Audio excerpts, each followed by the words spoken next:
저희 박쌤의 북토크쇼는 영향력 있고 탁월한 저자분들 모시고 말씀 나누는 토크쇼인데요.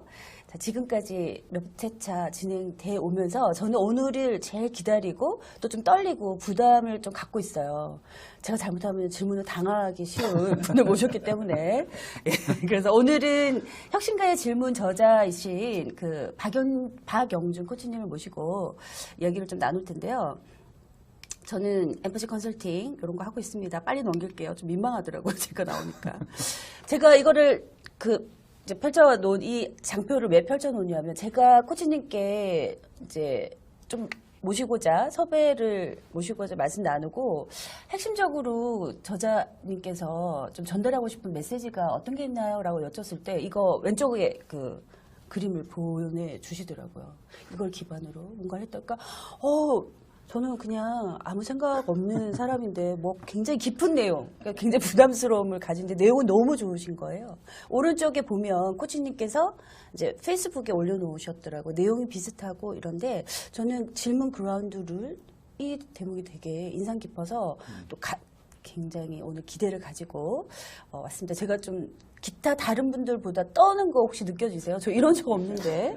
자, 그래서 제가 늘 존경하고 또 꼭 모시고 싶었던 박영준 코치님을 소개합니다. 큰 박수로! 반갑습니다. 제가 막 말이 많았어요. 코치님, 이제 제가 소개를 살짝 드리긴 했는데 네. 자기소개 좀 부탁드릴게요. 전 이제 질문술사라고 보통 많이 부르시고요. 네. 저를 부르시는 분들이 이제 네. 주로 코칭을 하고 있고 대표님들 비즈니스 코칭을 주로 하고 뭐 퍼실리테이션 통해서 조직 활성화라든지 이제 조직 이슈들을 다루는 거를 주로 하고 있습니다. 네. 반갑습니다. 들으셨죠? 목소리 쫙 까니까 제가 무섭다니까요. 제가 2주 동안 말씀을 나눌 텐데 제가 뭘 유의해야 되냐면 질문은 제가 하는데 꼭 우리 코치님이 저한테 질문하실 것 같아가지고 긴장을 하지만 어쨌든 즐겁게 혁신가의 질문 이야기 한번 나눠보도록 하겠습니다. 자, 박쌤의 북톡쇼 공식 질문인데요. 네. 코치님이 생각하시는 자신을 잘 표현하는 단어가 있다면? 예전에는 네. 거북이를 상징처럼 생각했었어요. 거북이. 느린 거북이. 느린 거북이. 좀 더 구체적으로 설명을 해주신다면?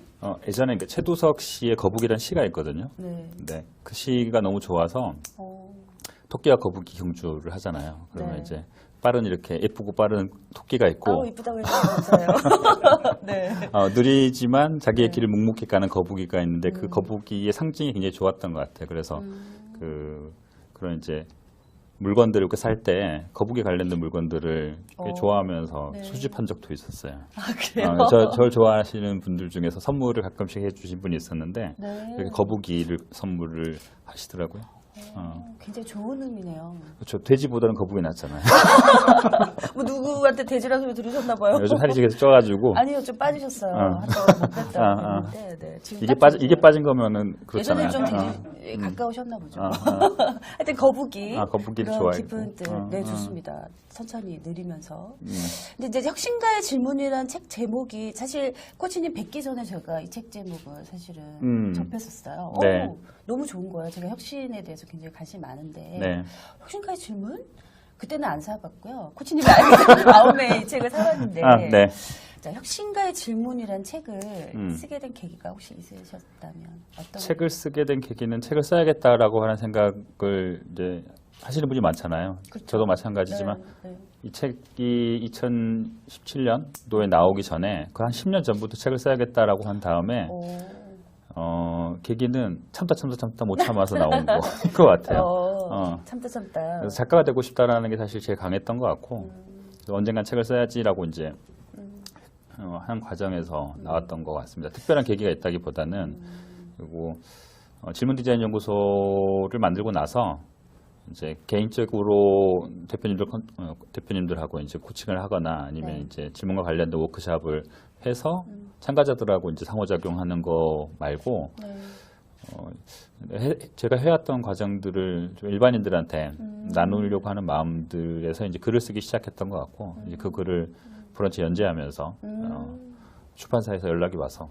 연락이 와서. 연락이 먼저 왔어요. 연락이 와서. 신기하더라고요. 네, 책을 내게 되셨군요. 네. 한 10년이 걸리셨다는 얘기시네요. 어떻게 보면 책이 나오기까지 10년이 걸렸지만 네. 이 책 자체는 10년이 걸리지는 않았겠죠. 또 브런치 연락을 네. 보고 연락이 왔으니까 뭐 10년이라는 단어에서 전 또 거북이를 연상하게 되네요. 그렇죠. 굉장히 느려요. 천천히. 그래도 그만큼 내공이 있으시다라고 저는 느껴지고요. 이제 혁신가의 질문이라는 책 제목은 저는 개인적으로 굉장히 좋았는데 처음에는 혁신가의 질문이 아니었다고 하시는데 어떤 처음에는 이제 원래 책을 쓰려고 하면 책 제목을 가제목을 붙여놓고 쓰잖아요. 네. 그러니까 주제가 안 흔들리게 하려고 그래서 그때 처음 붙였던 가제목은 질문의 연금술이었어요. 연금술사를 좋아해서. 네. 코엘료 네. 연금술사 좋아해서 이제 네. 질문의 연금술이라고 해놓고 그러니까 연금술 하면은 금이 아닌 걸 금으로 만드는 과정들이잖아요. 그러니까 뭔가 소중한 걸로 만들어가는 거죠. 질문을 통해서 이제 금을 만들 수 있다.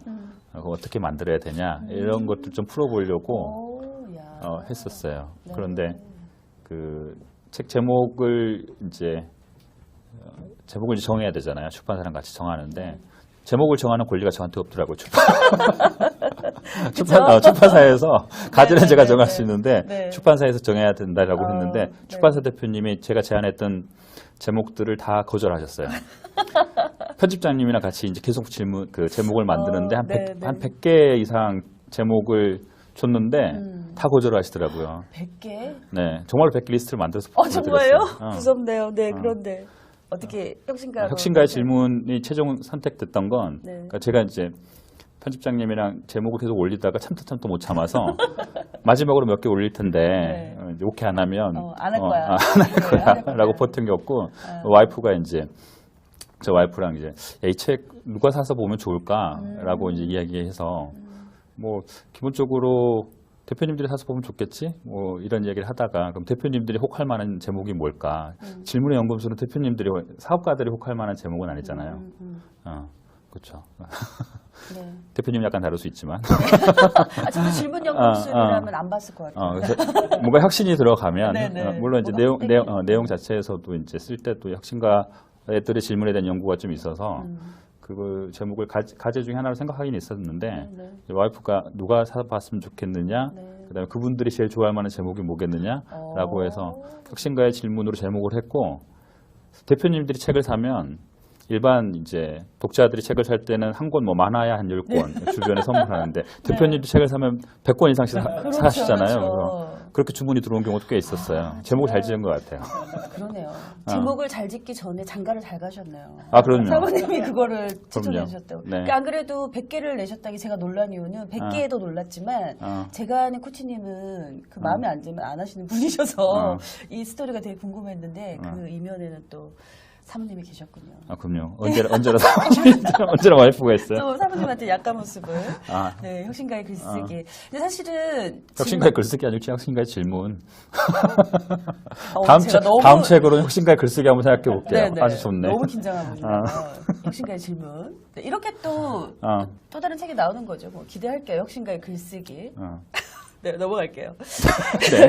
사실은 질문이란 게 제가 코치님이 지금 전에 이 방송 전에 준비 시간 동안 저한테 너무 많은 질문을 주셔가지고 제가 지금 그 얘기도 한번 나누고 싶은 것 중에 하나가 왜 이 책을 선택하고 섭외를 했나 이런 질문을 하신 거 하셨어요. 네, 사실은 뭐 퍼실리테이션이든 코칭이든 디자인 띵킹이든 TOC도 제약이론이든 저는 질문이 너무 중요하더라고요. 그리고 현 생활이나 뭐 직장 생활 모든 거에서 소통을 할 때도 질문이 어떻게 나가느냐에 따라서 저 같은 경우는 고객을 응대할 때도 질문이 너무 중요한데 각자의 상황이 다른 것 같지만 질문에 대한 본질이나 그런 것들은 굉장히 중요하고 뭔가 정말 공부해야 될 내용이다라는 생각이 들어서 저는 이제 요청을 드렸거든요. 훌륭한 학생이네요.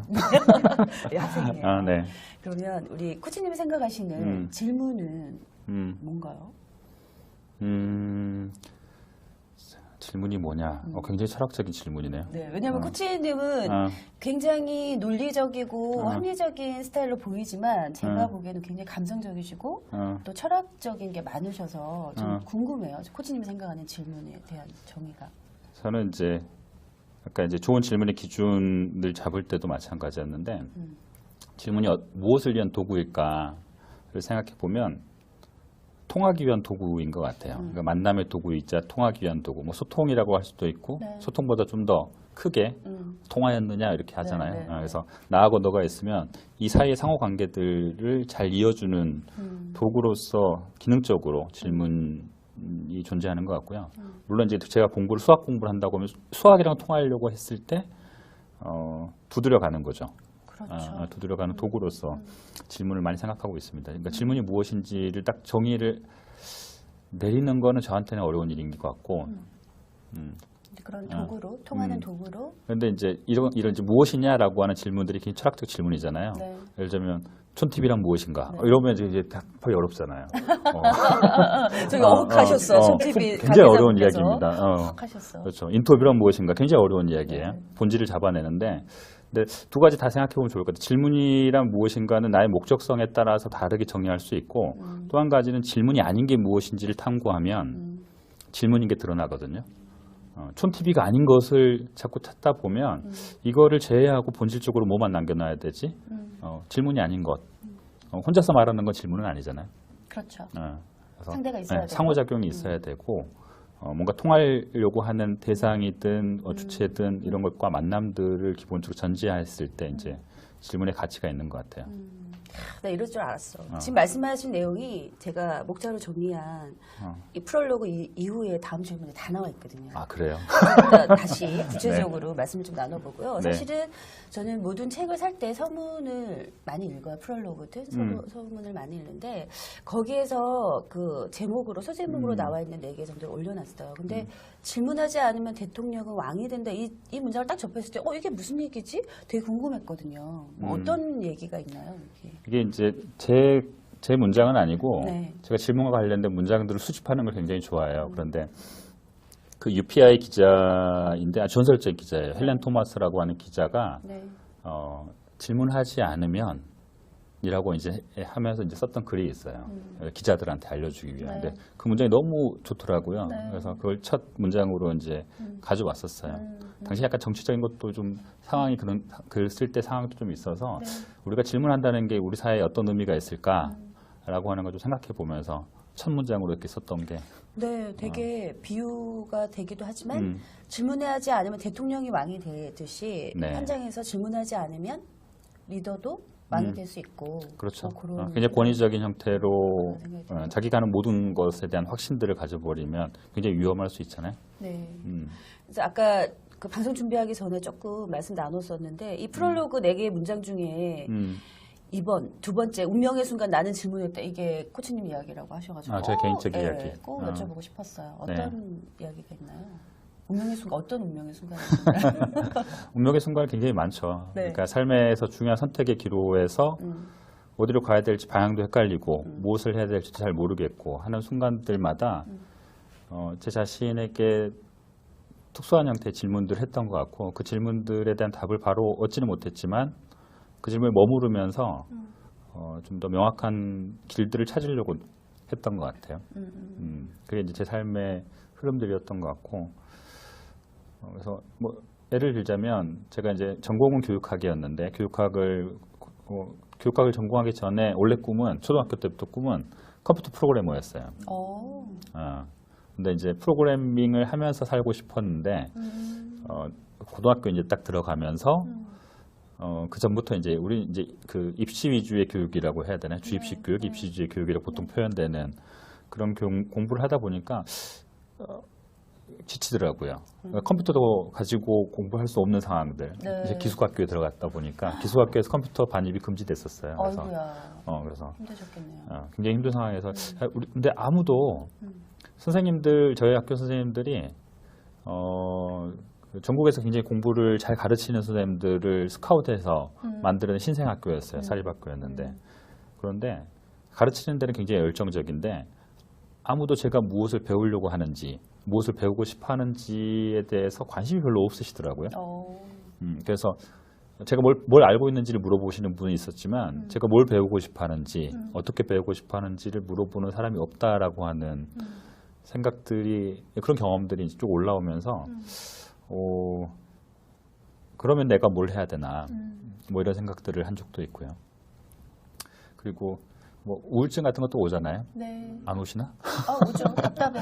답답하고 네. 이게 삶이 굉장히 허무주의에 빠질 때 왜 그렇죠, 이렇게 그렇죠. 살아야 되나라고 하는 생각을 했을 때 그러면서 이제 뭐 저한테 깨달음의 순간 비슷한 게 좀 있었는데 그 중에 하나가 이 책을 왜 썼는지 이런 것도 비슷한 것 같아요. 제가 이제 밥값이라고 하는 단어가 딱 떠오를 때가 있었는데 제가 제 삶이 제 스스로 잘나서 살아왔던 게 아니고 다른 사람들의 삶에 의존해서 살아왔구나라고 하는 거를 고등학교 때 깨달았어요. 굉장히 놀랍죠. 그래서 지금 이렇게 내고 허무주의에 있다가 네. 내 삶이 아무런 의미가 없어라고 하는 생각들에서 그게 아니라 내 삶이라고 하는 건 다른 사람에 의해서 살려져 왔구나. 다른 존재들에 의해서 살려져 왔구나라고 하는 거를 어느 순간에 그런 생각이 딱 올라오더라고요. 네. 그러고 나서 그러면 살려져 왔는데 그러면 나는 앞으로 어떻게 살아야 되지? 밥값을 하며 살아야겠다라고 하는 그런 생각들을 해 나가는 과정에서 그러면 나는 어떻게 살아야 되지? 지금 살면 무슨 의미가 있지? 어떻게 살아야 되지? 이런 과정들에서 질문들이 굉장히 중요하게 작용했다는 거를 좀 알게 됐었고 그 이후에도 이제 질문하는 사람들, 질문을 잘 하시는, 질문을 네. 통해서 만남을 이어가는 사람들이 굉장히 인상 깊게 다가왔던 것 같아요. 예를 들자면 이제 대학교 때 피터 드러커 같은 경영학자들 책을 읽으면서 드러커는 굉장히 이 질문을 강조하시는 네. 학자잖아요. 네. 질문을 통해서 네. 대표님들 돕고. 근데 그런 거 보면서 그런 가치들을 좀 일찍 의미 있다라는 생각들을 했던 것 같아요. 질문이 가지고 있는 힘 같은 걸 느꼈던 것 같아요. 굉장히 그런 비슷한 상황들을 여러분들이 많이 겪으셨겠지만 정말 질문술사답게 질문으로 뭔가 깨달음이 있으셨다는 게 느껴지는데 그러니까 나에 대한 질문을 어떻게 살 것인가부터 시작하셨다는 얘기신가요? 어떻게 살 것인가? 살 것인가? 는 나중에 했죠. 나중에. 살아야 될 것인가? 살아야 될 것인가부터 바깥부터. 살아야 될 네, 것인가? 네, 네. 그때부터 이제 질문에 대해서 그 생각들을 좀 하게 됐던 것 같아요. 굉장히 중요한 순간을 현명하게 또. 굉장히 많죠, 운명의 순간들은. 근데 그때부터 질문을 많이 생각하게 되셨다는. 질문 자체를 의식하기 시작했던 것 같아요. 시작했던 것 같다는 느낌이 들었어요, 말씀 듣고. 그리고 이제 혁신과는 다르게 질문하는데 워런 버거의 3단계 질문법이라는 게 또 저는 서문에 이렇게 뭐 단계에 대한 내용 나오는 거를 좀 잘 못 봤던 것 같아서 되게 인상 깊었거든요. 그러니까 이노베이터들, 혁신가들을 연구한 여러 이제 아티클들이 있잖아요, 글들이 있잖아요. 근데 오렌 버거는 More Beautiful Question이라고 하는 아름다운 질문이라고 하는 원서가 그래서 한국어로 번역된 책은 어떻게 질문해야 할까 이런 책인데 네. 오렌 버거의 올해 기자고요, 오렌 버거는. 근데 오렌 버거의 연구들은 혁신가들이었어요. 혁신가들이 혁신을 해 나가는 과정에서 질문하는 패턴들을 네. 좀 규명해 보려고 했었고 그 패턴이 이제 예를 들자면 우리가 혁신하는 사람들은 왜가 중요하다 이런 얘기를 하잖아요. 네. 왜 꼭 그래야만 되지? 근데 그렇게 하나의 질문만 하는 게 아니고 이게 질문 연속체라고 표현하기도 하는데 연속된 질문들의 흐름들을 가져요. 그래서 어떤 변화가 필요한, 그러니까 모든 사람이 다 당연하게 받아들이는 거에 대해서 문제를 제기하는 거, 그게 이제 왜잖아요. Why? 네, 네. Why라고 물어보면서 왜 꼭 이래야만 되지? 라고 하는 문제 제기, 문제 발견하는 것들이 굉장히 능하고 그 다음 네. 단계로 거기에서 멈추는 게 아니고 현재 문제들을 명확하게 정의한 다음에 해법들에 대해서 상상하는 질문들을 해요. 이게 what if question이라고 하잖아요. 만약에 그러니까 무엇이 정말 이 문제를 해결할 수 있을까라고 한다든지 네.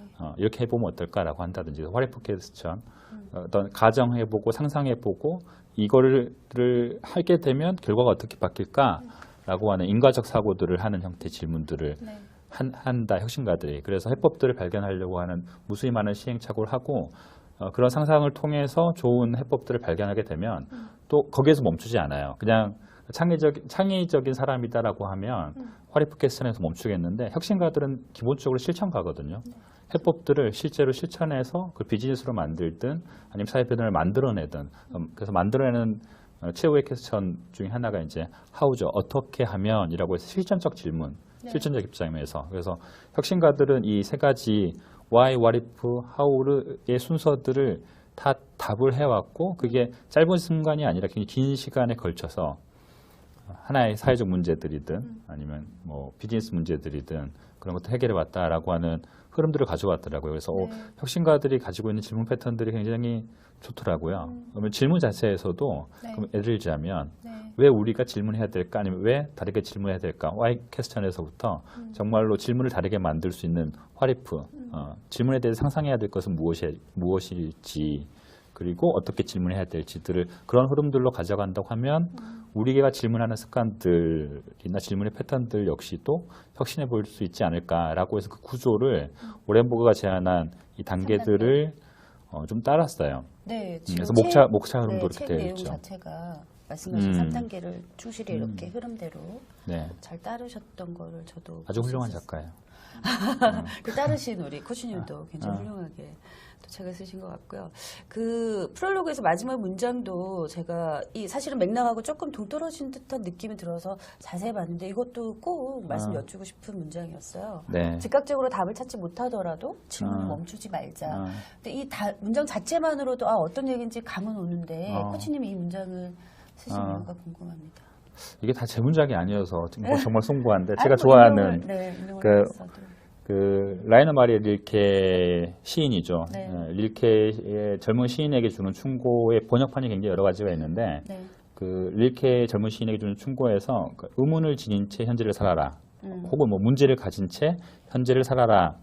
그러면 나도 모르게 먼 훗날 해답을 지닌 채 살아갈 날이 올 것이다 라는 이야기가 있어요. 그러니까 바로 답이 나오지 않고 네. 답은 나중에 온다. 문제를 가지고 살면 해법은 또 나중에 온다라고 하는 아주 그 우리의 마음을 좀 울리는 문장이 네, 원래 그러네요. 시인들이 그런 거 있잖아요. 네. 근데 그 문장에 좀 감명을 받기도 했었고 저희가 이제 질문을 하게 되면 사람들이 그 답이 나오는 순간까지의 어떤 차이 그 뭐라고 해야 되죠? 기간이 있잖아요. 그러니까 질문하면 바로 답이 나오는 증문즉답 이런 거 너무 좋아하잖아요. 증문즉답 프로그램들도 있잖아요. 네, 여러 맞아요. 유명하신 분들이. 네. 그런데 묻고 나서 답이 바로 나오지 않는 순간들을 어떻게 견디는지에 따라서 결과는 굉장히 크게 다를 수 있거든요. 아까 이제 오렌버거의 혁신가들에 대한 얘기도 마찬가지인데 네. 우린 누구나 왜, 어떻게, 무엇이 이런 질문을 합니다. 그런데 답이 없을 때가 있잖아요. 그때를 어떻게 보냈는지, 답이 없더라도 그 질문에 머무를 수 있는지, 답을 찾을 때까지 계속 질문할 수 있는지, 아니면 오답인데 이 오답에 만족하지 않고 아니면 만족스러운 해답이 아닌데 그냥 그런가 보다 하고 넘어가지 않고 그 질문을 하는 것을 계속 할 수 있는지에 따라서 해답의 질이 굉장히 많이 달라진 것 같아요. 요즘에 그러니까 작년이죠. 작년에 굉장히 유행했던 질문 뭐라고 개그라고 해야 되나요? 네. 추석이란 무엇인가? 예를 들자면 굉장히 유행했잖아요. 네네. 근데 그런 네, 질문 교수님. 하나가 같은 질문인데 바로 답하지 않고 네. 추석은 추석이지 뭐야? 추석은 우리의 뭐 고유 명절이야라고 하는 일반적인 답이 아니라 정말 뭐지? 라고 해서 우리가 추석에 대한 답이 없음을 일단 인정하고 답이라고 생각했던 것들에서 회의하고요. 새롭게 본질에 이르기까지 고민해 보는 거예요. 그러면 새로운 것들을 나올 수 있거든요. 근데 그걸 잘 못 견디는 거죠. 그렇죠. 예.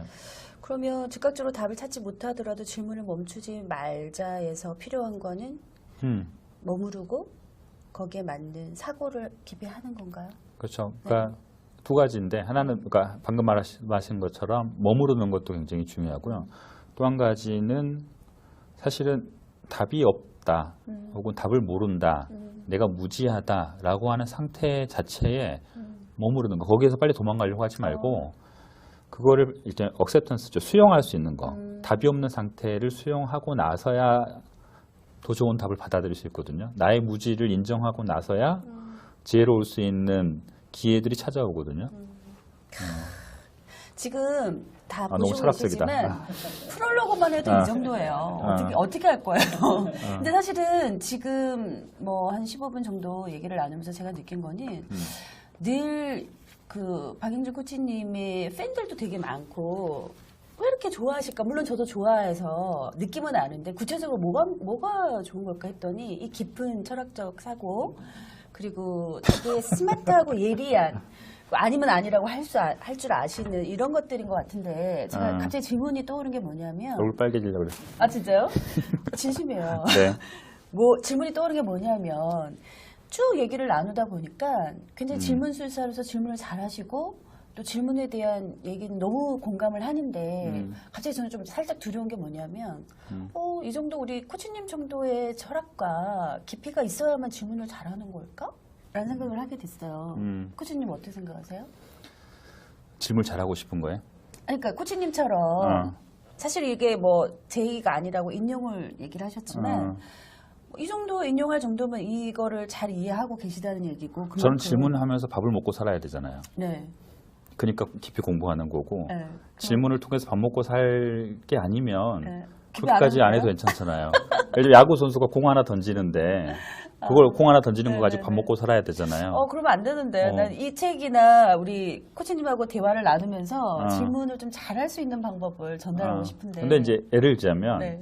우리가 질문하는 거에 따라서 우리 비즈니스의 매출이 뭐 2배에서 달라지죠. 5배까지 달라져야 된다. 네. 근데 거기에서 질문이 핵심이다라고 생각하면 투자를 해야 될 거고.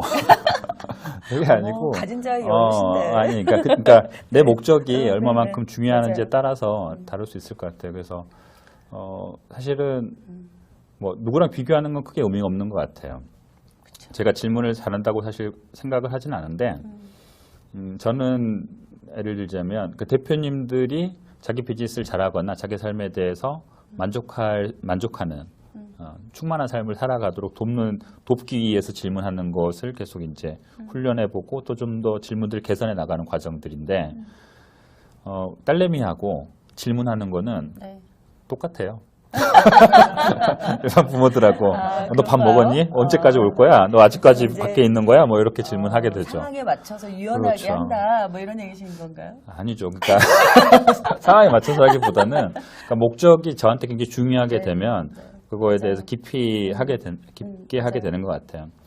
제가 그 질문 잘하는 비결에 대한 이야기 아마 다음 회차에 하긴 하시긴 네. 했지만 컴패션에 대한 얘기를 많이 하게 돼요.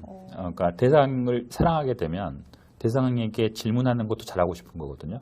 그러니까 예를 들자면 제가 글쓰기와 관련된 글쓰기를 굉장히 좋아하니까 네. 잘하고 싶으니까 글쓰기 위한 질문들을 연구할 때는 굉장히 애정을 가지고 하겠죠. 그리고 만약에 제가 첫째 딸을 굉장히 사랑할 때 첫째 딸에 또 어떻게 질문을 해야 될지에 대한 고민은 깊어질 수 있거든요. 그런데 제가 좋아하지 않는 사람, 뭐 좋아하지 않는 대상에 대해서 질문을 해야 된다고 하면 그 질문이 깊어지기 굉장히 어려워요. 표면적이 될 수밖에 없죠. 대상화되기 때문에. 인격적으로도 인성을 좀 길러야 되겠네요. 전 질문을 하기 위해서. 사랑하는 마음. 네, 사랑하는 마음. 근데 저 같은 스타일은 모두를 사랑할 수는 없더라고요. 그렇죠. 그래서 삶이 좀 힘들 때가 있어요. 오늘도 뭐 좀 그런 질문 때문에 제가 성찰하는 시간을 가져야 되는 오전을 보내고 와서 그렇죠. 또 이 말씀이 또 저는 또 와닿는 것 같습니다. 자, 그러면 이제 프롤로그를 좀 넘어가서 그래서 누구를 사랑해야 될지를 선택하는 것과 네. 누구에게 질문해야 될지를 선택하는 건 거의 비슷해요. 누구를 사랑할지 선택하는 거와 누구에게 질문을 할지 선택하는 게 비슷하다. 온 인류를 사랑할 수 없잖아요. 그렇죠. 이 삶 속에서 한정된 인간만 사랑하게 될 건데 그럼 내가 누구를 사랑하고 누구에게 헌신하고 누구의 컴패션을 가지고 살아갈지 이거는 대상을 선택해야 되거든요. 그렇죠. 몇 명이나 사랑하실 수 있을 것 같으세요? 글쎄요. 근데 이제 제가 좀 고민스럽다고 표현한 거는 말씀처럼 제가 마음을 내서 사랑할 수 있느냐 없느냐의 문제가 아니라 직장은 또는 뭐 고객은 물론 사랑해야 되지만 제가 먼저 조직이 있다, 리더다 라고 했을 때 모든 조직원을 사랑하지만 또는 조직원이 리더를 사랑해야 되지만 살아남기 위해서 해야 되는 경우가 그렇죠. 사실은 이거 이 책을 읽고 네. 학습을 하는 이유는 저는 그렇다고 보거든요. 예를 들어서 사랑하는 마음이 우러나면 어떤 외부적인 요인이 없이도 몰입을 하게 되는데 그럼요. 몰입이 하기 어려운 상황인데 몰입을 해야 되는 것 때문에 학습을 하는 것 같아요. 저는. 네, 이제 거기서 진정성이 발휘되는 거잖아요. 네, 그러니까 그렇죠. 대표님한테 질문하는 건 어려워. 네. 근데 내가 관심이 있고 저분하고 친해지고 싶은 분들한테는 쉽죠. 질문하는 네, 게 네, 그렇게 네. 어렵지는 않잖아요. 네, 그렇죠. 잘하고 싶은 건 좀 차이가 있겠지만 네, 맞아요. 질문하는 행위 자체는 대표님이 오면 대표님이 싫어. 어떻게 질문을 하겠어요, 감히. 그죠. 근데 질문을 해야 돼. 그러면 이제 힘들지만 힘들죠. 하니까 억지로 하게 되니까. 억지로 하면서 잘하게 되는 경우가 많지 않죠. 그러니까. 근데 이게 살다 보면은 억지로 잘해야 되는 경우가 되게 많다는 거죠. 그래서 질문을 연구하는 사람, 그러니까 이렇게 전문적으로 프로페셔널 분도 있지만 저같이 평범한 사람들은 어떻게 하기 싫은 사람한테도 잘할 수 있을까를 고민하게 된다는 굉장히 거죠. 프로페셔널 하시네요. 제가요? 감사합니다. 그래서 힘들어요. 근데 저만 그런 게 아니라 직장인들 또는 리더들도 사실 되게 고민을 하더라고요. 왜냐하면 이제 직원들을 말씀처럼 다 사랑해야 되는데 실제로 다 사랑하시겠지만 아니, 다시 사랑할 수 없죠. 그중에 선택해야죠. 그렇죠. 근데 또 선택을 하게 되면은 성과도 달라질 뿐더러 하여튼 이렇게 복잡하게 얽혀 있는 것들 때문에 질문을 잘하고 싶다라고 많이 얘기들 하시더라고요. 근데 이제 코치님 말씀을 들으니 이 질문을 잘한다는 것 자체가 표면적으로 질문만 잘하는 의미가 아니라 철학적으로도 어느 정도 지금 말씀하시는 정도의 깨우침이 좀 있으면 훨씬 더 몰입을 방해하는 요소들을 제거하기가 쉽겠다라는 걸 제가 느끼게 그래서 된 거죠. 예전에 제가 이제 순서 여기 다르게 질문하기라고 되어 있는데 네. 그 질문에서 그러니까 상부 구조가 하부 구조를 굉장히 어려운 이야기다. 다 상부 알아들으실 구조가 거예요. 하부 구조를 규정 짓는 거 있잖아요. 네. 예를 들자면 답을 바꾸는 것들이 있고 질문을 바꾸는 게 있잖아요. 근데 질문이 달라지면 답은 자연스럽게 바뀌죠. 그렇죠. 그러면 맞아요. 답의 상부 구조는 질문이잖아요. 네. 이렇게 해서 구조가 있기 때문에 위의 변화가 아래 변화들이 전체적인 영향을 미치거든요. 근데 그러면 그러니까 답을 바꾸려면 질문을 바꾸는 게 훨씬 더 맞아요. 큰 힘. 질문 자체가 바뀌어버리면 답 자체가 기존의 답들이 무용해져 버리니까. 네. 그런데 여기에서도 좀 나눠서 생각하면 질문이 있으면 문이 있고 질이 있잖아요. 네. 질은 그 한자로 말하자면 퀄러티, 바탕이라고 하잖아요. 네. 바탕과 이제 의문문이 있잖아요. 그러면 특수한 바탕, 컨텍스트라고 한번 생각해 봅시다. 컨텐츠가 아니라 컨텍스트. 컨텍스트에 따라서 질문은 같은 질문이어도 달라지거든요. 그렇죠. 그러면 이 바탕 자체를 바꾸는 거예요. 그러면 예를 들면 우리 둘 사이의 바탕이 지금은 인터뷰하는 사람하고 인터뷰를 당하는 인터뷰이의 네. 관계잖아요. 근데 네. 그 관계가 아니고 네. 예를 들면 제가 대표님한테 돈을 받고 코칭하는 사람이에요. 그러면 관계 자체가 바뀌었잖아요. 그렇죠. 예, 질이 바뀌었죠. 네. 예, 퀄리티가 바뀌었단 말이에요. 이게 바뀌면 같은 질문이어도 효과가 전혀 달라져요. 아까 사랑이라는 의미가 뭐냐면 저희 둘 사이가 예를 들면 대표님 너무 잘 되기를 바래 제가. 바라시잖아요. 바래죠. 그런데 네. 비즈니스 쪽으로 더 바라는 거예요. 잘 되는 게 제 성공에도 굉장히 중요해. 네, 네, 그렇죠. 라고 한다면 이 질문 자체를 이 관계 속에서 질문을 변화시킬 수밖에 없거든요. 그러니까 혁신가들이 왜 혁신가가 되냐면 혁신가처럼 질문하게 되냐면 이제 그분들이 특수한 고객들이나 특수한 사람들에 대한 깊은 애정, 혹은 뭐 자비의 마음, 뭐 이런 잘 됐으면 하는 마음들, 그들의 아픔이 나의 아픔이고 그들이 잘 되는 게 나에게도 기쁨인 그런 공감의 상태에 이르고 있거든요. 그러니까 좋은 비즈니스에 대해서 그렇게 얘기하잖아요. 과거에 자기 자신을 돕는 비즈니스가 좋은 비즈니스가 될 때가 많다. 내가 그만큼 고통받았으니까 그 문제를 해결하기 위해서 이게 진심이 될 수밖에 없잖아요. 그래서 질문 자체가 이게 진심이 있는 관계, 진솔한 관계, 네. 진정성 있는 관계를 기반으로 해서 묻게 되면 질문이 달라져요. 진정성이란 말에 굉장히 공감합니다. 그리고 지금 말씀 속에서 제가 네, 너무 흥분했다. 아니요. 저는 얘기 들으면서 오늘 선배 진짜 잘했네.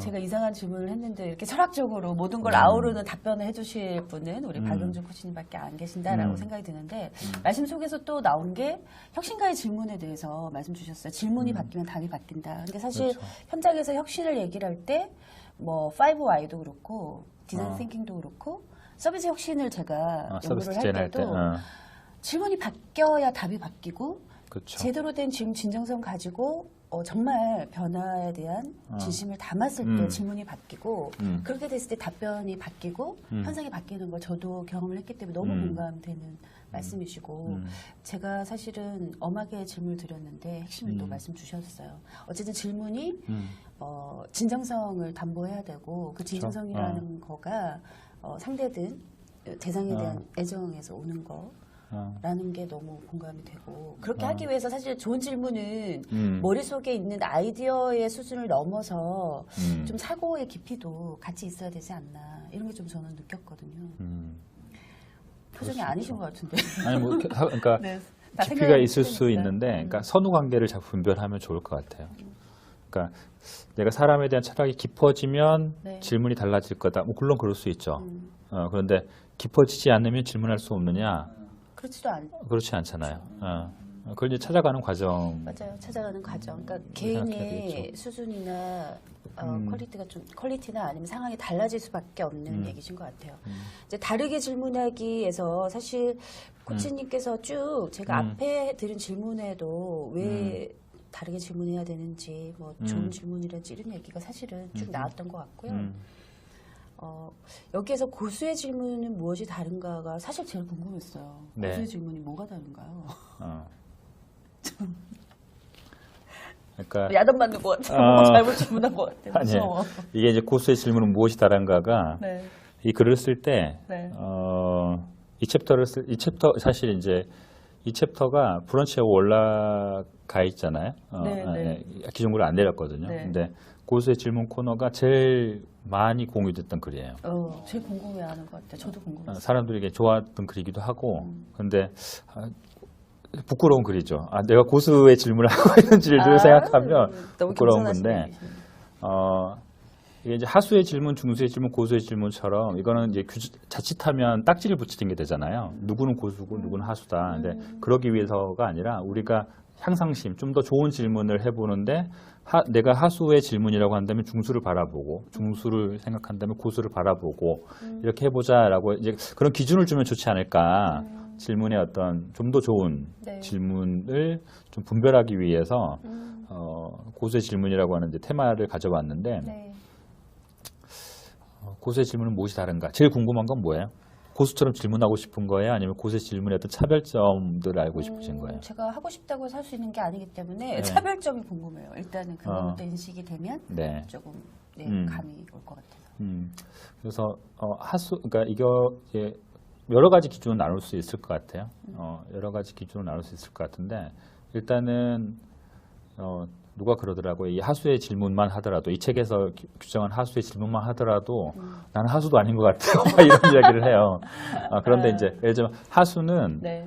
자기가 부족해서 그 부족함을 채우기 위해서 묻는 사람들이에요. 네. 그러니까 나의 갈증들을 해결하기 위해서 혹은 나의 호기심을 해결하기 위해서 묻는 거예요. 근데 이것도 굉장히 바람직하잖아요. 예를 들면 제가 좋은 질문이란 뭘까라고 물어보고 선생님이 생각하시는 좋은 질문은 뭔가요? 이렇게 만나시는 분들한테 인터뷰에 가면서 배움을 얻는데 그런 질문은 내가 하수인 걸 인정하고 배워가는 거예요. 네. 내가 모르고 무지하고 근데 이 답을 얻는 게 나한테 너무 중요해. 이게 하수는. 이것도 어렵잖아요. 쉽지 않죠. 근데 그럼 중수는 뭘까? 하수하고 중수를 나누는 것 중에 차이가 뭐냐면 하수는 자기 욕구를 채우기 위해서 묻는 거고요. 중수는 나의 중심이 아니고 상대방을 돕기 위해서 묻는 게 중수예요. 그렇군요. 그러니까 이 몰랐어요. 질문에 대한 답을 주고받았는데 네. 이 답을 주고받는 게 누구한테 이득이냐는 얘기예요. 그래서 이 질문에 대한 답을 찾았는데 그게 그게 이득이면 그게 지금 저한테는 하수처럼 질문하는 거예요. 나쁘지 않은 수준인데. 네, 그래도. 근데 중수라고 하는 거, 질문 자체가 나한테만 이익이고 이분은 그 질문을 받든 안 받든 이분한테 큰 차이가 없어요. 그러면 이분 입장에서는 뭐 좋은 건 없잖아요. 그러면 그게 하수의 질문이었던 거고. 나 오늘 하수의 질문 엄청 한 것 같은데. 근데 우리는 하수의 질문을 해야지 그 다음으로 넘어갈 수 있어요. 네네네. 하수의 질문을 할 수 있는 것 자체가 자신의 무지를 인정하는 거고 알고 있는 거고 배울 수 있는 거죠. 하수도 아닐 수도 있잖아요. 아무것도 아니야. 그렇죠. 네. 하수가 얼마나 좋아요. 하수가 아닐 수도 있나. 수가 자체가 없는 거죠. 네. 예, 여기 이제 하수, 중수, 고수일 때 손인데 네. 손이 없는 사람이에요.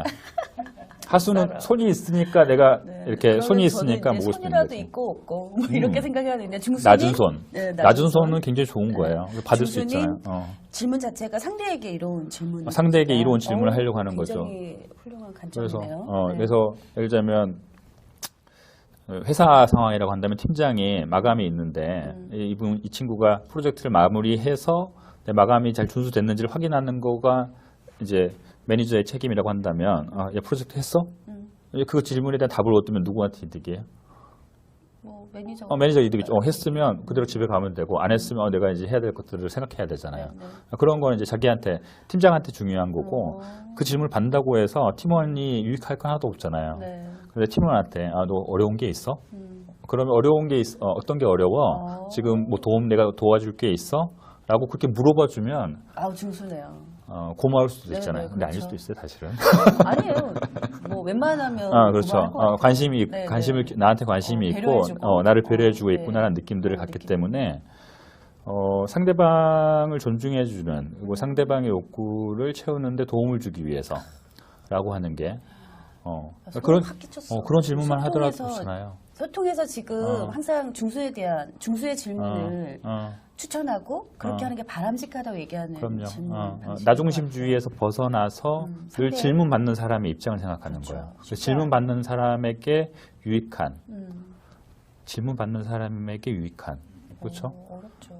그걸 할 수 있으면 우리가 중수에 그러면 이른 그것도 거예요. 중수라면 고수는 정말 어떤 질문인가요? 진짜 근데 궁금하네요. 이 중수가 가지고 있는 가정이 있어요. 네. 중수가 가지고 있는 가정은 저 사람이 나에게 도움을 받아야 되는 사람이고 저 사람이 모르고 있는 사람이고 그래서 내가 질문을 통해서 일깨워줘야겠다고 하는 그러니까 그 돕는다라고 하는 도와주려고 하는 마음 속에 숨어있는 이기적인 욕구가 있어요. 네. 그걸 아직 떨쳐버리지 못한 걸 이제 중수로 보는 거예요. 자기의 판단이 들어간 거죠. 그렇죠. 에고가? 에고가 들어간 거죠. 그러니까 남을 돕는 입장이 되는 거예요. 그렇죠. 그러면 상대는 기분 상대방을 도와주는데 네. 그게 사실은 깊이 들여다보면 거기 그 밑에 숨겨져 있는 우월감 같은 게 있어요. 저희도 이제 코칭을 하다 보면 대표님들한테 질문을 던지거나 피코치한테 이제 질문을 던지잖아요. 질문을 드린단 말이에요. 질문을 드리는데 이분이 모르고 회사의 사명이 뭔가요? 라고 하는데 정말로 이분을 위해서인 것처럼 생각하지만 그 밑에는 너는 아직 이걸 모르고 있으니까 알아야 돼 라고 하는 이분을 업신여기는 마음도 숨겨져 있어요. 맞아요. 본인이 의식하지는 않지만 은연중에. 그래서 그 질문에 대한 답을 했을 때 뭐 깨달음이 있긴 하지만 상대방이 깨달음이 있고 어떤 좋은 무언가를 얻긴 하지만 여전히 이 사람은 부족하고 배워야 되는 사람인 것처럼 돼요. 그 질문으로 인해서. 그 질문의 네. 관계 조건이 네, 그렇다는 네, 거예요. 네. 맞네요. 그래서 사실은 고수가 굉장히 어려운 이야기인데 저도 잘 못하니까 하는 이야기니까 그러니까 배우기 위해서 묻고 상대방을 도움 주기 위해서 묻는 것들이 이게 중수라고 한다면 고수는 사실은 상대방이 이미 고수인 것처럼 내가 상대방에 대해서 낮은 사람이라 생각하는 게 아니라 나의 동등하거나 지금 오고 부족한 부분이 있지만 이분이 굉장히 훌륭한 사람이기 때문에 물어주는 거예요. 같이 고수처럼 대하는 거죠. 만약에 내 앞에 있는 대표님이 굉장히 훌륭한 분이야. 그러면 내 질문 달라지거든요. 질문을 대하는 자세나 철학 방식 자체가 다 달라질 수밖에 없어요. 그래서 상대를 대하는 방식에 있어서 이 친구가 어린아이고 미숙하고 미숙? 아직 네. 미숙과 성숙. 그러니까 부족하다라고 생각하면서 묻는 질문. 그래서 돕기 위해서 묻는 게 아니라 이분은 훌륭할 분인데 근데 지금 이 순간에 이분한테 필요한 질문들 혹은 지금 이 순간에 우리가 어떤 관계를 맺어야 될지들을 이분의 훌륭함이 드러날 수 있도록 하는 것까지 올라오는 게 이제 고수고 사실은 고수는 책에도 그런 얘기를 썼지만 자기가 고수라는 자각이 없을 수도 있어요. 그렇겠네요. 상대가 하수라고 하는 딱지 붙이는 것 자체가 이미 분별하려고 하는 마음 자체가 이미 중수거든요. 그런 것까지 사라진 너무 이렇게 너무 어려운 저는 모르겠네요. 지금 시청하시는 분은 어떻게 느끼시는지 몰라도 저는 아주 중요하고 큰 깨달음을 주시는 것 같아요. 이게 접근 방식에 따라서 이런 관계에 대해서 고민을 하게 되는데 아예 사실은 중수의 질문을 하면서 나는 굉장히 배려해서 하는 거야 라고 생각하고 또 표현하는 분이 많으시고 저도 그럴 경우가 많았던 것 같고 그러니까 고수의 질문을 하는 것 자체가 아까 앞에서 코치님께서 말씀하셨던 상대에 대한 애정과 존중하는 진심이 있으면 그러니까 상대를 리스펙트하는 존경하는 그러니까 존중을 넘어서 존경하는 수준들에서 하는 건데 예를 들면 제가 못하는 걸 계속 얘기해 줘야 돼요. 그게 도움이 되거든요. 저희 딸내미하고 관계가 항상 안 좋거든요. 그러니까 이제 애가 고등학생이 됐는데 공부를 잘하면 좋겠다라는 부모의 마음이 있잖아요. 학교에 잘 적응했으면 하는 마음이 있잖아요. 그래서 공부를 잘 했으면 하는 마음이 있어서 너 수학 공부 어떻게 해? 예를 들어 이렇게 물어본다고 쳐봐요. 그러면 더 좋은 방법이 있다라는 가정 하에서 그렇죠. 이 방법 말고 이렇게 하면 좋을 것 같은데 넌 어떻게 생각하니? 이미 답을 다 정해놓고 물어보는 거잖아요. 그러니까 질문을 해서 생각하도록 돕고 싶어하는 마음이 있지만 스스로 자기 수학에 대해서 생각하는 마음이나 이런 걸 내가 들어주거나 공부하는 방법들을 스스로 찾아갈 수 있는 인간이라고 내가 믿고 있고 신뢰한다면 그런 질문보다는 약간 다른 질문을 할 수 있거든요. 예를 들면 어떻게 질문하는 게 좋을까요? 원래 잘 모를 땐 처음부터 이렇게 고수 질문 바로 던지는 게보다는 네. 사실 이제 사실을 탐색하는 질문부터 해 나가야 될 건데 이제 수학 공부하면서 어떠니 아주 중립적 질문이죠. 네네. 어떠니 이런 거에서부터 물어보고 그래서 수학을 어떻게 해보고 싶니? 뭐 좀 이런 형태의 질문부터 해 나갈 거예요. 그래서 네. 미리 답을 정해놓기보다는 어떻게 경험하고 있고 어떤 변화를 주고 싶어하는지에 대해서 관심을 가지고 네. 그렇게 해 나가겠죠. 제가 중립적인. 고수가 아니니까 고수의 질문 생각하기 너무 어려워요. 왜요? 잘하셨어요. 중립적인 질문. 예시를 드리기 너무 어렵다니까요. 중립적인 질문이 굉장히 중요한 포인트인 것 같고 좀 어려우시면 대상을 바꿔서 사모님한테는 어떻게 하시는지 궁금해요. 고수의 질문 하실 것 같아요. 사모님한테 항상 제가 하수예요. 그러니까 고수의 질문 하실 것 같아요. 아니, 그 고수 질문 못하죠. 하수죠. 그래요? 하세요. 네. 넘어갈게요. 네, 넘어가야 될 것 같아요. 어쨌든 고수의 질문 정말 중요한 것 같아요. 그러니까 어쨌든 상대방을 존중하는 마음, 네. 존중하는 태도의 진정성이 어느 정도 수준에 이르느냐라고 하는 걸 좀 생각해 봤으면 좋겠고, 저는 그래서 고수의 질문 하자라고 하는 마음은 아니고, 거의 이건 인격의 도야에 가까운 네, 것 같아요. 그래서 중수 정도까지만 해보자. 상대방을 존중하고 네. 배려하는 마음. 그 안에 나의 이기적 욕구가 있다고 하더라도 좀 잘난 사람이 되고 싶거나 좋은 사람이 되고 싶어하는 이기적 욕구가 있다고 하더라도 그런 질문을 좀 더 해보려고 노력하자. 근데 제가 이제 고수의 질문에 대한 이야기를 하면서 이 책에는 다 못 풀었던 것 같은데 네. 하수가 중수되는 방법. 사실 이 도약이 중요하잖아요. 중수가 고수가 되는 방법이 뭘까?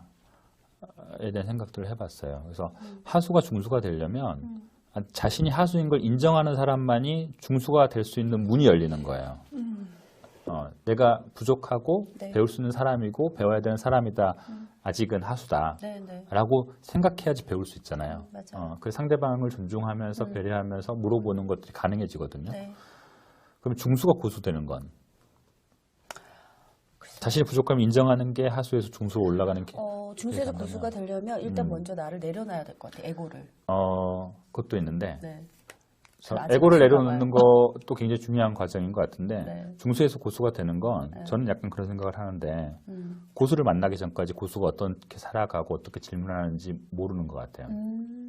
네. 그러니까 저도 질문하는 힘이 이렇게 성장했을 때가 있는데 언제였냐면 정말 질문을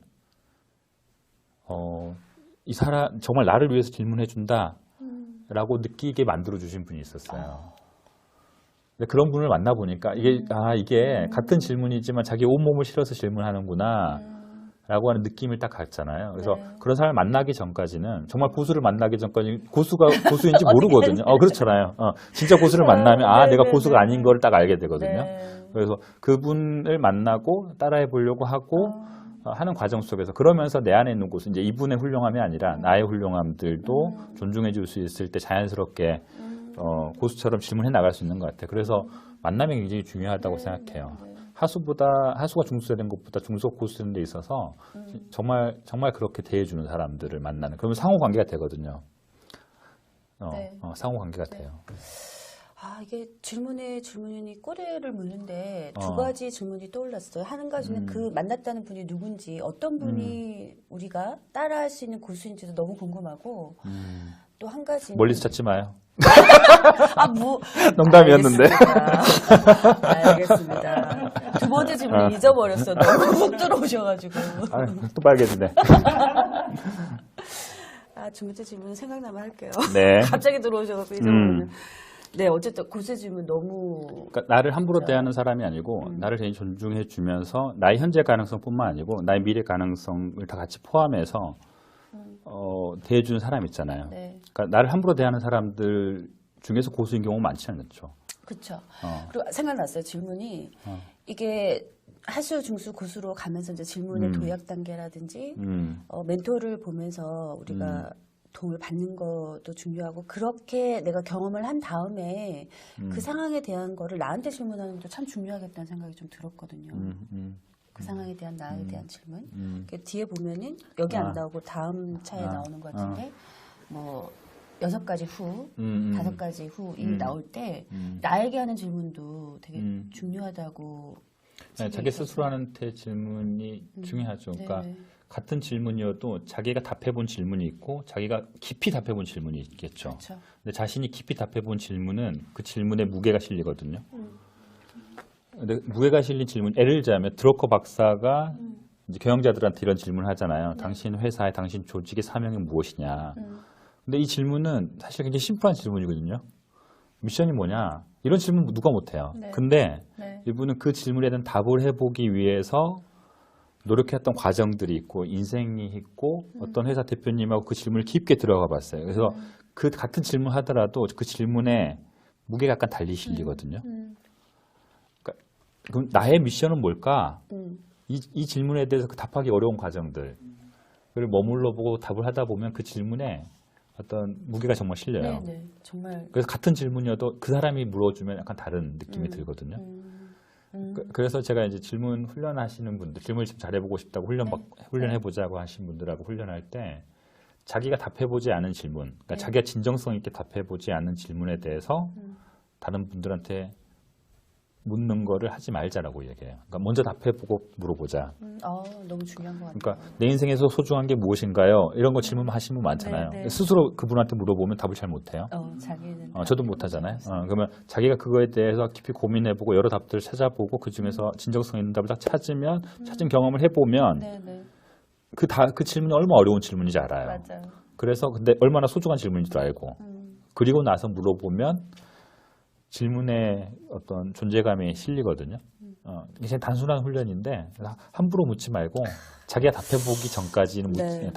묻지 말자. 코치님의 이 말씀을 들으니까 음. 코치님의 이 인터뷰 하기 전과 후가 나눠질 것 같아요. 아 그래요? 앞에 제가 한 4-5분을 인터뷰를 했는데 다시 되돌릴 수가 없네요. 뭐 이제 이후부터 좀 잘하지 뭐. 다 해보지보다는 그러니까 이게 점진적으로 좀 해보면 되잖아요. 그러니까 내가 10개의 질문을 준비했으면 네, 네, 네. 예전에는 뭐 그중 한두 개 정도에만 네. 스스로 생각해봤다고 하면 네. 만약 나라면 어떻게 네. 답해볼까를 네. 고민해본 다음에 그 다음에 이제 네. 제가 왜냐하면 아, 지금까지는 굉장히 저는 심플하게 하수의 질문이니까 부담 없이 궁금한 거를 막 물어댔는데 너무 무겁게 하지 마세요. 그러면 안 돼. 지금 무거웠어 오늘. 무거웠지만 굉장히 철학적이에요. 근데 어. 앞으로는 무겁지는 않지만 굉장히 중수가 될 수 있도록 노력을 해야 되겠다는 생각을 좀 했어요. 지금 하수임을 깨달았기 때문에 중수로 올라갈 수 있는 그러니까 문이 제가 열렸네. 그거를 방송에서 지금 공표하는 거예요. 이게 올린 질문이 참 많은데 너무 중요한 질문들이 있어서 제가 끊지를 못했네요.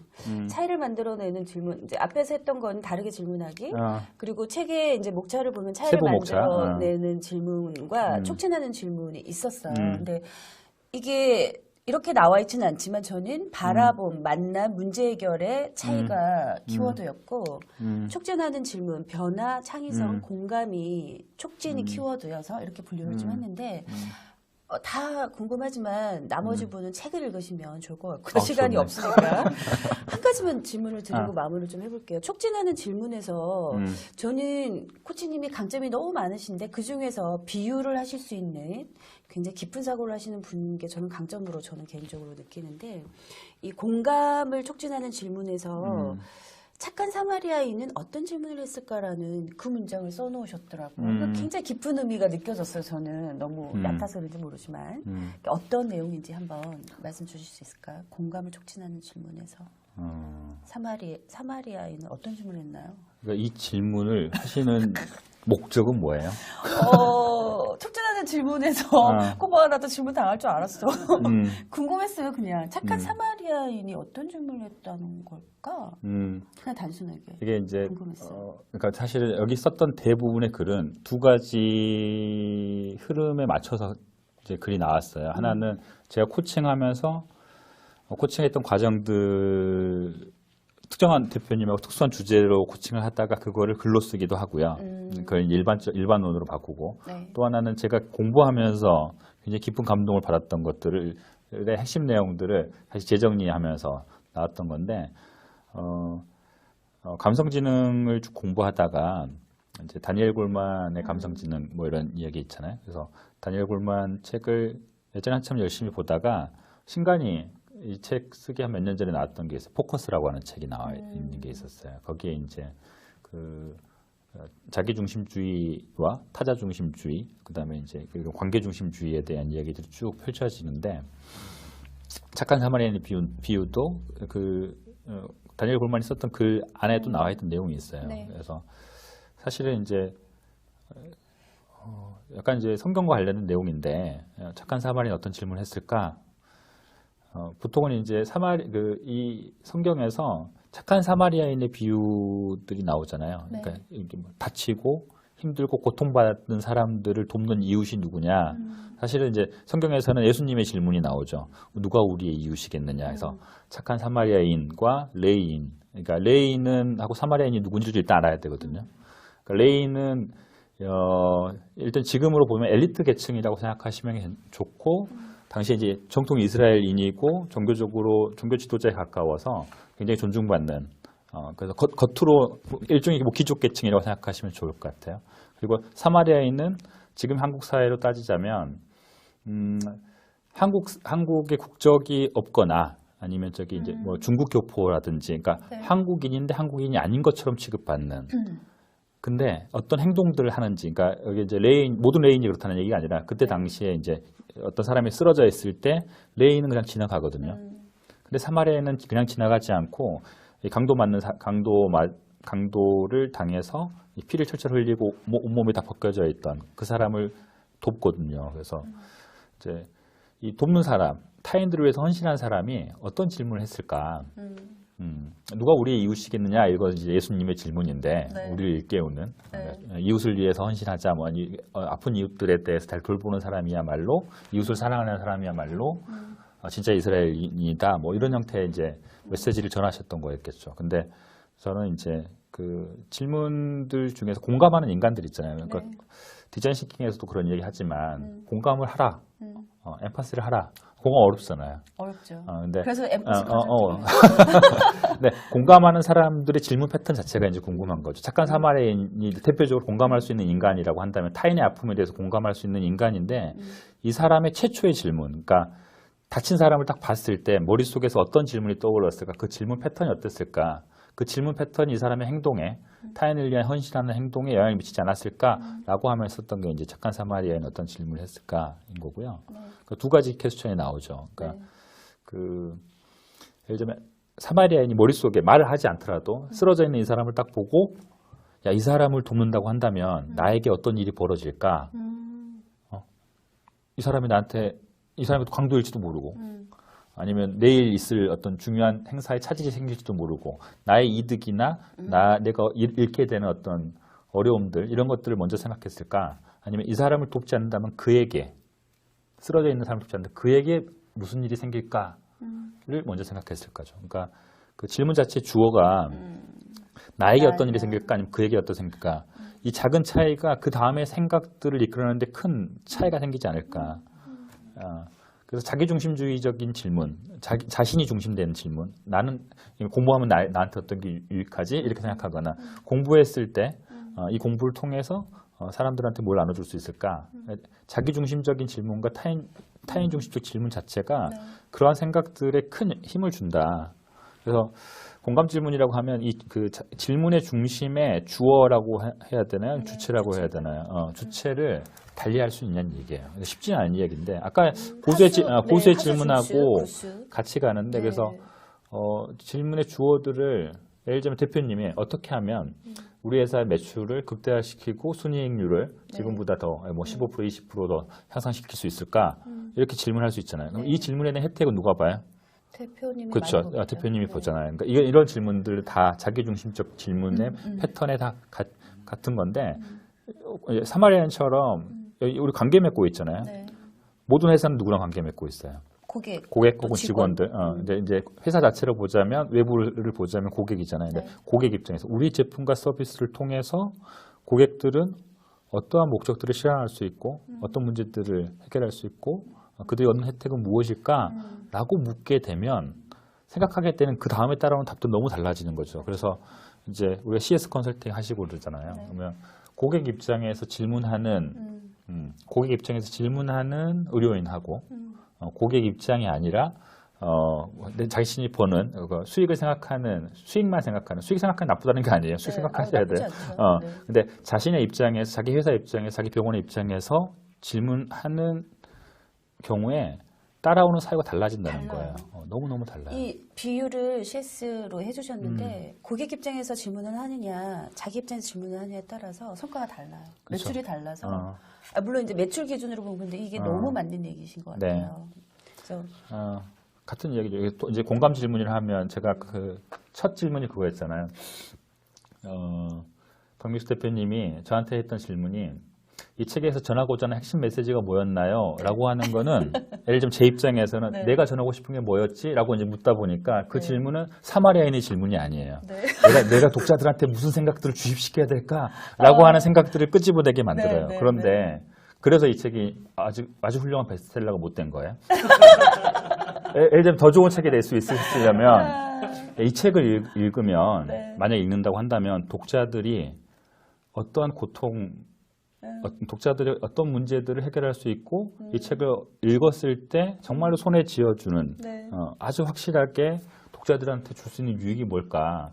그 유익함을 주려면 이 책은 어떻게 쓰여져야 되고 재구성돼야 될까? 독자들이 정말 얻고자 하는 것들을 이 책에서 제일 잘 얻게 하려면 나는 그걸 어떻게 써야 될까? 이거 아주 다르거든요. 네, 네. 독자를 생각하는 글쓰기. 제가 이제 그걸 못하는 거예요. 내 중심적으로 쓰는 거죠. 내가 가장 전하고 싶은. 이제 네. 이게 이제 글쓰기에 책을 만드는 것도 그렇고 비즈니스를 하는 것도 그렇고 이제 아까 이제 아이하고 관계도 얘기했잖아요. 그러니까 아이 입장에서 수학을 어떻게 경험하는지들을 위해서 아이 입장에서 생각하는 질문들을 한다. 이제 이게 이제 굉장히 어려워요. 저도 어렵고 그래서 이제 공감이라고 하는 건 자기 중심주의에 대한 탈피, 네. 자기 중심성을 버릴 수 있는 완전히 버리라는 얘기 아니에요. 뭐 버릴 수도 붓다가 될 없죠. 수는 없잖아요. 네, 처음부터. 그럼요. 근데 상대의 입장을 한번 취해보고 일단 내가 내 입장에서 질문하고 있구나 일단 한번 깨달아보고 내 입장이 아니라 상대방 입장에서 가장 중요한 것들을 물어보고 생각해 볼 수 있으면 좋겠다. 그래서 내가 선 자리가 아니라 내가 인터뷰이처럼 들어가 보고 네. 이게 왔다 갔다 해야 되잖아요. 상대에게 공감할 수 있는 질문 패턴들을 사마리아인처럼 내 중심의 질문이 아니고 아픈 사람 입장에서 이웃의 입장에서 질문하는 거. 나에게 소중한 이웃. 그렇죠? 모든 사람한테 그렇게 할 수는 없을 것 같아요. 근데 내가 소중하게 생각하는 그 이웃, 내가 소중하게 생각하는 동료, 내가 소중하게 생각하는 고객 입장에서 물어보는 건 사실 훈련이 필요합니다. 그냥 되진 않아요.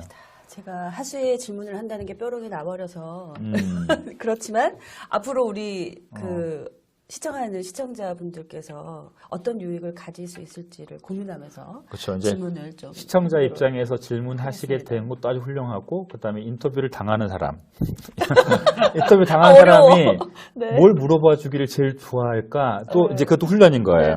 네.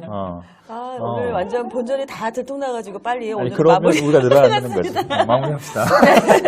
어쨌든 너무 저는 개인적으로 큰 깨달음을 했다 가면은 조금 어색하고 이 화두를 받은 것 같아서 너무 기꺼이 좋은 시간이었습니다. 우리 코치님 오늘 어떠셨나요? 좋았습니다. 제가 원래 질문하는 게 제 역할이고 네. 답하는 건 상대방 역할이었잖아요. 근데 이거 역할을 반대로 하니까 네. 너무 힘든 것 같아요. 진짜요? 근데 숫자를 너무 많이 했던 것 같아요. 아니요. 너무 좋은 얘기 말씀 주셔서 좋았습니다. 다음 주 예고하고 마무리하도록 할게요. 다음 주는 오늘은 사실 그 질문에 대한 책 기준으로 했지만 질문에 대한 본질이나 정의에 대해서 또 그런 부분을 더 많이 여쭙고요. 다음 주에는 어떻게 질문하는가 질문어 탐구와 질문의 연금술 기준으로 해서 질문을 해볼 텐데 중수까지는 갈 수 없더라도 시청자 여러분과 또 우리 코치님께 좀 유익이 될 수 있는 질문을 할 수 있도록 머리를 한번 짜보도록 하겠습니다.